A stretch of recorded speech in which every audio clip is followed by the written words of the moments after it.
Bible ధ్యానంలో ఇప్పుడు దానియేలు గ్రంథము 11వ అధ్యాయము చదువుకుందాము. మాదీయుడగు దర్యావేషు మొదటి సంవత్సరమందు మికాయేలును స్థిరపరచుటకును బలపరచుటకును నేను అతని యొద్ద నిలువబడితిని. ఇప్పుడు సత్యమును నీకు తెలియజేయుచున్నాను. ఏమనగా ఇంకా 3 రాజులు పారసీకము మీద రాజ్యము చేసిన పిమ్మట అందరికంటే అధిక ఐశ్వర్యము కలిగిన 4వ రాజు ఒకడు వచ్చును.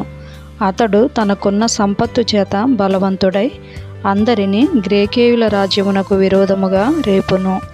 అంతలో సూర్యుడగు ఒక రాజు పుట్టి మహా విశాలమైన రాజ్యము నేలి ఇష్టానుసారముగా జరిగించును.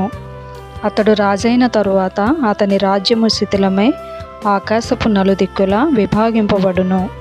అది అతని వంశపు వారికి గాని అతడు ప్రభుత్వము చేసిన ప్రకారము ప్రభుత్వము చేయువారికి గాని విభాగింపబడదు. అతని ప్రభుత్వము వేరుతో పెరికివేయబడును.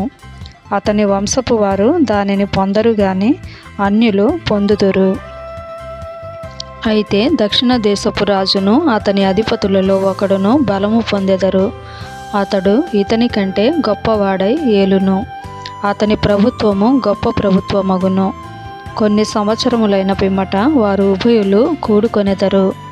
మరియు వారు ఉభయులు సమాధాన పడవలెనని కోరగా దక్షిణ దేశపు రాజకుమార్తె ఉత్తర దేశపు రాజు నొద్దకు వచ్చును. అయినను ఆమె భుజబలము నిలుపుకొననేరదు. అతడైనను అతని భుజబలమైనను నిలువదు. వారు ఆమెను తీసుకొని వచ్చిన వారిని ఆమెను కనిన వారిని ఈ కాలమందు ఆమెను బలపరిచిన వారిని అప్పగించెదరు.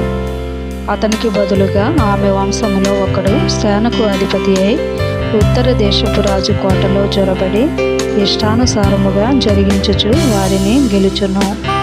మరియు అతడు వారి దేవతలను సొమ్ములను విలువగల వారి వెండి బంగారు వస్తువులను సహా చెరపట్టి ఐగుప్తునకు తీసుకుని పోవును. అతడైతే కొన్ని సంవత్సరములు ఉత్తర దేశపు రాజు ప్రభుత్వము కంటే ఎక్కువ ప్రభుత్వము చేయును. అతడు దక్షిణ దేశపు రాజు దేశములో జొరబడి మరలి తన రాజ్యమునకు వచ్చును.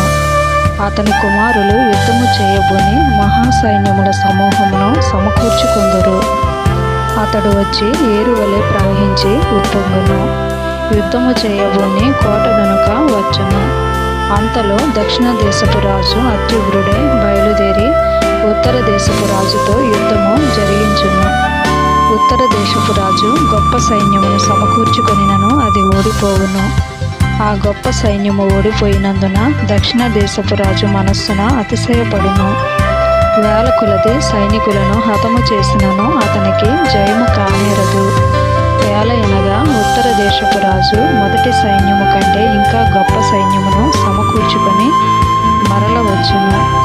ఆ కాలాంతమున అనగా కొన్ని సంవత్సరములైన పిమ్మట అతడు గొప్ప సైన్యమును విశేషమైన సామాగ్రిని సమకూర్చి నిశ్చయముగా వచ్చును. ఆ కాలములయందు అనేకులు దక్షిణ దేశపు రాజుతో యుద్ధము చేయుటకు కూడి వచ్చెదరు.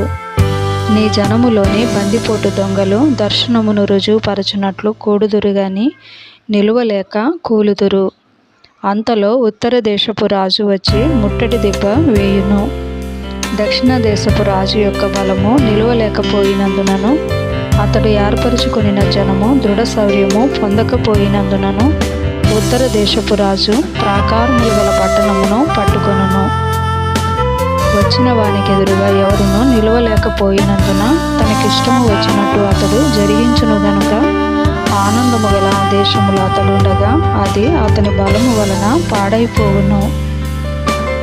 అతడు తన రాజ్యం యొక్క సమస్త బలమును కూర్చుకొని రావాలని ఉద్దేశింపగా అతనితో సంధి చేయబడును.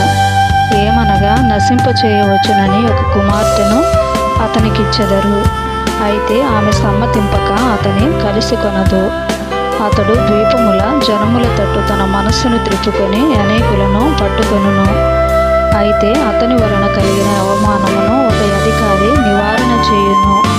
మరియు ఆయన అవమానము అతని మీదికి మరల వచ్చినట్లు చేయును. అది అతనికి రాక తప్పదు. అప్పుడతడు తన ముఖమును తన దేశములోని కోటల తట్టు త్రిప్పుకొనును గాని ఆటంకపడి కూలి అగుపడకపోవును. అతనికి మారుగా మరి ఒకడు లేచి ఘనమైన రాజ్యము ద్వారా పన్ను పుచ్చుకొని వానిని లేపును. కొన్ని దినములైన పిమ్మట అతడు నాశనమగును గాని ఈ నాశనము ఆగ్రహము వలననైనను యుద్ధము వలననైనను కలుగదు. అతనికి బదులుగా నీచుడగు ఒకడు వచ్చెను.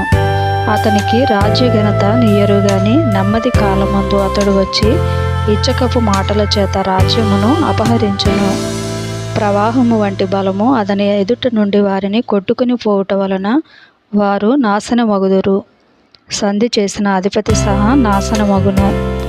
అతడు సంధి చేసినను మోసపుచ్చును. అతడు స్వల్ప జనము గలవాడైనను ఎదురాడి బలము పొందును. అతడు సమాధాన క్షేమము గల దేశమునకు వచ్చి తన పితరులు కానీ తన పితరుల పితరులు కానీ చేయని దానిని చేయును.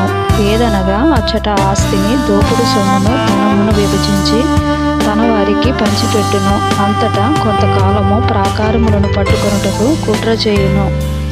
అతడు గొప్ప సైన్యమును సమకూర్చుకొని దక్షిణ దేశపు రాజుతో యుద్ధము చేయుటకు తన బలమును సిద్ధపరిచి తన మనస్సును రేపుకొనును గనుక దక్షిణ దేశపు రాజు గొప్ప సైన్యమును సమకూర్చుకొని మహాబలము గలవాడై యుద్ధమునకు సిద్ధపడును.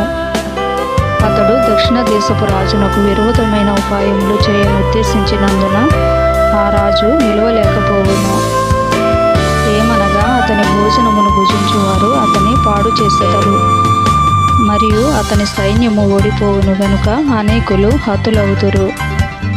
కీడు చేయుటకై ఆ ఇద్దరు రాజులు తమ మనస్సులు స్థిరపరుచుకొని ఏకభోజన పంక్తిలో కూర్చుండినను కపట వాక్యములాడెదరు. నిర్ణయ కాలమందు సంగతి జరుగును గనుక వారి ఆలోచన సఫలము కానేరదు. అతడు మిగుల ద్రవ్యము గలవాడై తన దేశమునకు మరలును మరియు పరిశుద్ధ నిబంధనకు విరోధి అయి ఇష్టానుసారముగా జరిగించి తన దేశమునకు తిరిగి వచ్చును. నిర్ణయ కాలమందు మరలి దక్షిణ దిక్కునకు వచ్చును గాని మొదట నున్నట్టుగా కడపట నుండదు. అంతటా కిత్తీయుల ఓడలు అతని మీదికి వచ్చుట వలన అతడు వ్యాకులపడి మరలి పరిశుద్ధ నిబంధన విషయంలో అత్యాగ్రహము గలవాడై తన ఇష్టానుసారముగా జరిగించును. అతడు మరలి పరిశుద్ధ నిబంధనను నిషేధించిన వారెవరని విచారించును. అతని పక్షమున సూర్యులు లేచి పరిశుద్ధ స్థలపు కోటను అపవిత్రపరచి అనుదిన బలి నిలిపివేసి నాశనమును కలుగచేయు హేయమైన వస్తువును నిలవబెట్టుదురు. అందుకతడు ఇచ్చకపు మాటలు చెప్పి నిబంధనను అతిక్రమించు వారిని వశపరుచుకొనును. అయితే తమ దేవుని నెరుగువారు బలము కలిగి గొప్ప కార్యములు చేసెదరు. జనములో బుద్ధిమంతులు అనేకులకు బోధించుదురు గాని వారు బహుదినములు ఖడ్గము వలనను అగ్ని వలనను కృంగి చెరపట్టబడి హింసింపబడి దోచబడుదురు. వారు కృంగిపోవు సమయమందు వారికి స్వల్ప సహాయము దొరుకును. అయితే అనేకులు ఇచ్చకపు మాటలు చెప్పి వారిని హత్తుకొందురు గాని నిర్ణయ కాలము ఇంకా రాలేదు గనుక అంత్యకాలము వరకు జనులను పరిశీలించుటకును పవిత్రపరచుటకును బుద్ధిమంతులలో కొందరు కూలుదురు. ఆ రాజు ఇష్టానుసారముగా జరిగించి తన్ను తానే హెచ్చించుకొనుచు అతిశయపడుచు ప్రతి దేవత మీదను దేవాది దేవుని మీదను గర్వముగా మాటలాడుచు ఉగ్రత సమాప్తి అగు వరకు వృద్ధి పొందును. అంతటా నిర్ణయించినది జరుగును. అతడు అందరికంటే ఎక్కువగా తన్ను తాను హెచ్చించుకొనును గనుక తన పితరుల దేవతలను లక్ష్యపెట్టడు మరియు స్త్రీల కాంక్షిత దేవతను గాని ఏ దేవతను గాని లక్ష్యపెట్టడు. అతడు తన పితరులు ఎరుగని దేవతను అనగా ప్రాకారముల దేవతను వారి దేవత కుమారుగా ఘనపరచును. బంగారును వెండిని విలువగల రాళ్లను మనోహరమైన వస్తువులను అర్పించి ఆ దేవతను ఘనపరచును. మరియు ఈ క్రొత్త దేవతను ఆధారము చేసుకొని కోటలకు ప్రాకారములు కట్టించి నూతన విధముగా తన వారికి మహాఘనత కలుగచేయును. దేశమును క్రయమునకు విభజించి ఇచ్చి అనేకుల మీద తన వారికి ప్రభుత్వం ఇచ్చును. అంత్యకాలమందు దక్షిణ దేశపు రాజు అతనితో యుద్ధము చేయును. మరియు ఉత్తర దేశపు రాజు రథములను గుర్రపు రౌతులను అనేకమైన ఓడలను సమకూర్చుకొని తుఫాను వలె అతని మీద పడి దేశముల మీదుగా ప్రవాహము వలె వెళ్ళును. అతడు ఆనంద దేశమున ప్రవేశించుట వలన అనేకులు కూలుదురు గాని ఎదోమీయులను మోయాబీయులను అమ్మోనీయులలో ముఖ్యులను అతని చేతిలో నుండి తప్పించుకొనెదరు. అతడు ఆనంద దేశమును ప్రవేశించుట వలన అనేకులు కూలుదురు గాని ఎదోమీయులను, మోయాబీయులను, అమ్మోనీయులలో ముఖ్యులను అతని చేతిలో నుండి తప్పించుకొనెదరు. అతడు ఇతర దేశముల మీదికి తన సేన నంపించును, ఐగుప్తు సహా తప్పించుకొననేరదు. అతడు విలువగల సమస్త బంగారు వెండి వస్తువులను, ఐగుప్తు యొక్క విలువగల వస్తువులన్నింటినీ వశపరుచుకొని లుబీయులను, కూషీయులను తనకు పాదసేవకులుగా చేయును. అంతటా తూర్పు నుండి ఉత్తరము నుండి వర్తమానములు వచ్చి అతని కలతపరచును గనుక అత్యాగ్రహము కలిగి అనేకులను పాడు చేయుటకును నశింపచేయుటకును అతడు బయలుదేరును. కాబట్టి తన నగరు డేరాను సముద్రములకును పరిశుద్ధానందములు గల పర్వతమునకును మధ్య వేయును. అయితే అతనికి నాశనము రాకుండుటకై సహాయము చేయువాడెవడునూ లేకపోవును.